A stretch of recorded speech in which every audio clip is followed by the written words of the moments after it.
बिस्मिल्लाहिर्रहमानिर्रहीम। अस्सलाम वालेकुम दोस्तों, वेलकम करता हूँ इमरान ऑफिशियल में। सऊदी अरब जाने वालों के लिए एक बहुत बड़ी अपडेट आ गई। हकामा होल्डर न्यू वर्क वीज़े वाले जो अपने अपने ममालिक में बैठे हैं और सऊदी अरब का डायरेक्ट सफ़र करना चाहते हैं, उनके लिए बहुत बड़ी अपडेट सऊदी अरब से निकल के सामने आई और तारीख भी कन्फर्म कर दी गई है। और सऊदी अरब की तरफ से ये भी कन्फर्म कर दिया गया, सऊदी गाका की तरफ से तमाम एयरलाइन को हदायतनामा भी जारी कर दिया गया। तकरीबन 25 परवाज़ें चलाने का ऐलान है। एक हफ्ते में 25 परवाज़ें चलाने का ऐलान किया, खसूसन हकामा होल्डर और न्यू वर्क वीज़ा वाले के लिए। तो ये इनका एक ग्रुप बन जाएगा और उनके लिए आपको इजाज़तनामा जो गागा की तरफ से दे दिया गया है।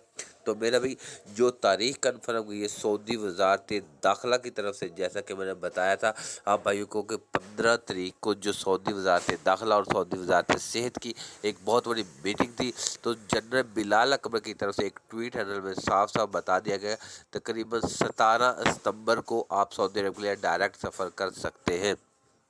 हकामा होल्डर और न्यू वर्क वीज़े वालों को सऊदी अरब डायरेक्ट सफ़र करने की 17 सितंबर को इजाज़त मिल चुकी है। तो ये मेरा भी जनरल बिलाल अकबर की तरफ से एक ट्वीट हैंडल में उन लोगों ने बताया, वो आपके साथ बात शेयर कर रहा हूँ। वीडियो अच्छी लगी तो वीडियो को लाइक और चैनल को सब्सक्राइब कर लें। थैंक